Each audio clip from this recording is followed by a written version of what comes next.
Je me souviens de la première fois que je l'ai vu. Je prenais une marche de nuit, comme je le fais parfois.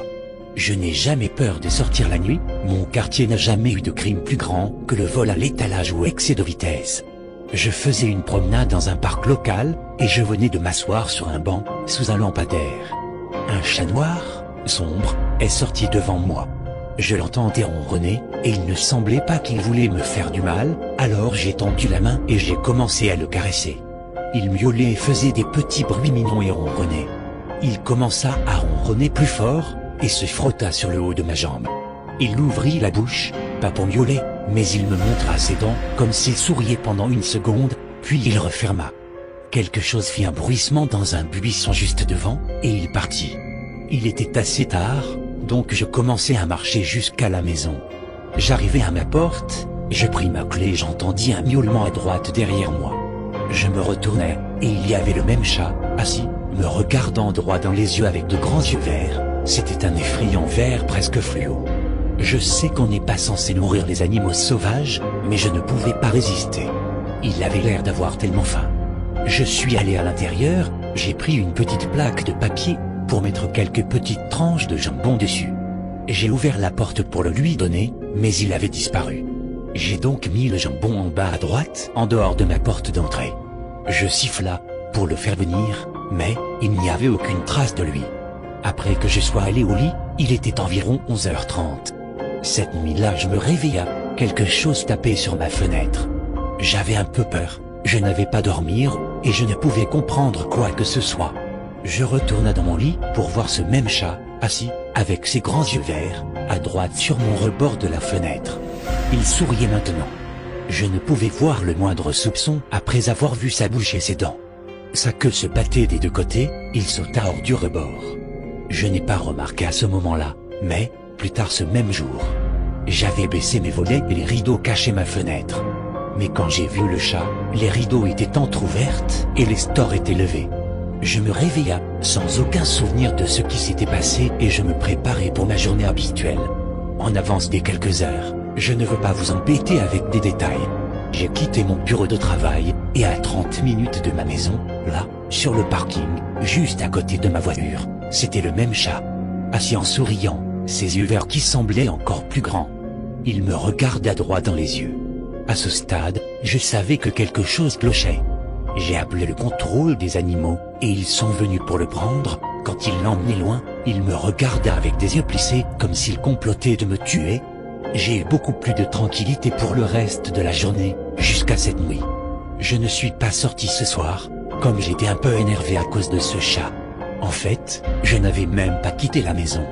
Juste avant que je me sois endormi, j'aurais juré avoir entendu une piaffe sur la porte de ma chambre. Mais ce matin, je me suis réveillé en voyant quelque chose de terrifiant. Le même chat était allongé là, sur le bout de mon lit, endormi, toujours avec ce sourire démoniaque sur son visage. Je pouvais même voir quelques dents, si longues, qu'elles sortaient sa bouche. J'en avais assez. Je savais que j'aurais probablement des problèmes avec les défenseurs des droits des animaux. J'attrapai le chat par le cou, il n'avait même pas crié ou essayé de se débattre comme un chat normal ferait.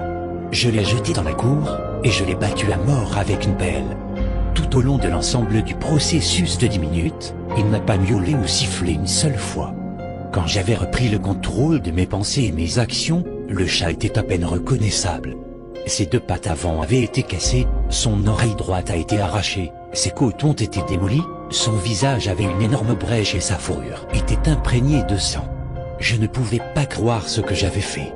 Je n'avais même pu me rendre à mon travail ce jour-là, alors j'ai mis son cadavre mutilé et trempé de sang dans une boîte, je l'ai conduit loin de la ville et enterré près d'une forêt sur le côté de la route. Savez-vous pourquoi? Parce que je suis un imbécile. J'ai été vraiment secoué. J'ai pensé à ceci. Comment ce chat était dans ma chambre, alors que je ne lui avais même pas montré ma maison? Je ne voulais pas y penser. J'eus un déjeuner dans un restaurant fast-food et je rentrais chez moi pour faire une sieste. J'étais épuisé, et c'était seulement 12h30. Je suppose que j'allais dormir toute la journée, mais je ne resterai pas debout plus longtemps. Je me réveillai et je regardai tout de suite à ma fenêtre et j'ai vu ce qui m'effraya pour le reste de ma vie. Il était là, le chat, avec son corps endommagé, son sourire plus grand que jamais, et me regardant droit dans les yeux. Ses yeux n'étaient plus vert vif et il laissait couler du sang. Ils étaient entièrement noirs, comme si ses pupilles s'étaient élargies sur toute la surface de son œil. Il me regarda et il commença à danser. Ses membres cassés s'agitant d'une manière non naturelle et horrible, sa patte gauche était encore pliée dans le mauvais sens, et son oreille était encore déchirée.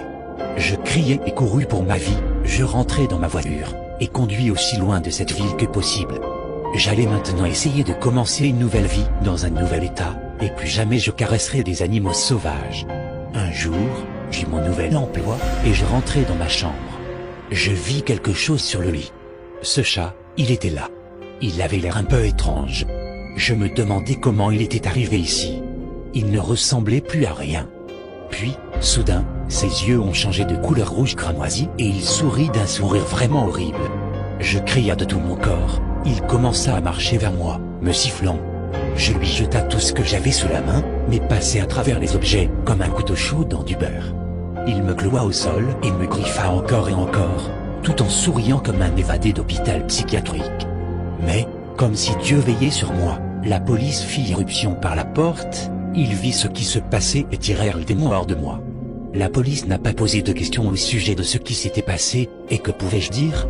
Ce jour-là restera à jamais gravé dans mon esprit, me déchirant lentement et ne quittant plus jamais ma tête. Mais ensuite j'ai réalisé que s'il était capable de revenir une fois, plus rien ne pourra l'empêcher de revenir à nouveau.